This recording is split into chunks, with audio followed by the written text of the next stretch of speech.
अंबरनाथ नगर परिषदेने सर्वसाधारण सभेचा जो अजेंडा पाहिला त्यामध्ये या कमानीचा विषय घेण्यात आला आणि त्यामध्ये माननीय उपमुख्यमंत्री एकनाथ शिंदे साहेब यांच्या मातोश्रींचं नाव या कमानीला देण्यात यावं अशा प्रकारची एक मागणीचं एक अजेंडा पाहिलेला आहे मी त्यामध्ये।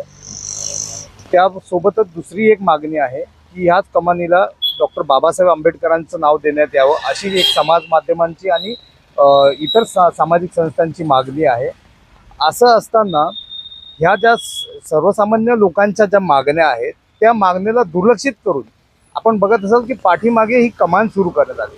वास्तविक पाहता ह्या कमानीचा विषय जो आहे हा जनरल बॉडीमध्ये आला पाहिजे।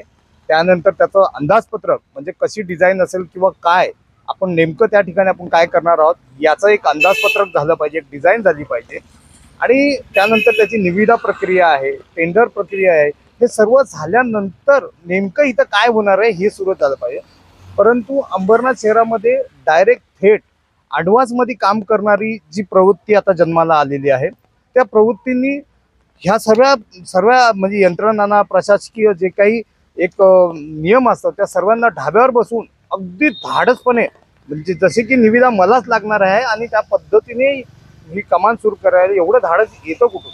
अंबरनाथ शहरामध्ये असे अनेक ॲडव्हान्स कामं सुरू झालेली आहेत। त्या ॲडव्हान्स कामांना एवढं बळ देतं कोणी? माननीय नगराध्यक्षांनी निवडणुकीच्या वेळेस एक शब्द दिला होता, ना खाऊंगी ना खाने दूंगी और खाया हुआ हिसाब दूंगी। ह्याच कमानीची मागणी विश्वजित करुंजिले यांनी स्वीकृत नगरसेवक आहेत त्यांनी केलेली आहे आणि 28 एप्रिलला त्यांच्याच पक्षाचे एक कार्यकर्ते आहेत, पदाधिकारी आहेत, त्यांनी डॉक्टर बाबासाहेब आंबेडकरांचं ह्या कमानीला नाव देण्यात यावं। म्हणजे एवढा दुजाभाव का?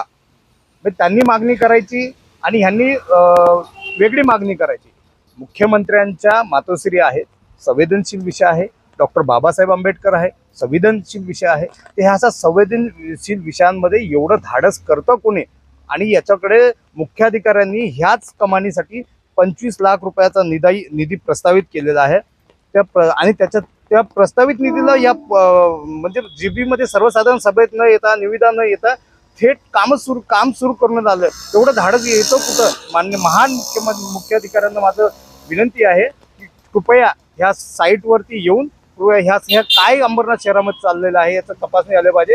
कारण ॲडव्हान्स कामं करणारी अनेक लोक ह्या शहरामध्ये आहेत आणि आताही ॲडव्हान्स कामं चालू आहेत। त्या ॲडव्हान्स कामांकडे ही मी आता ह्यापुढे लक्ष वेधणार आहे। परंतु हे जे संवेदनशील विषयांमध्ये अशा प्रकारचं धाडस करून जे काही या शहरामध्ये चालू आहे ते अत्यंत चुकीचं आहे। मुख्याधिकाऱ्यांनी आणि नगराध्यक्षांनी तातडीने यावरती लक्ष देऊन हा काय प्रकार चालू आहे याकडे गांभीर्याने लक्ष देणं गरजेचं आहे।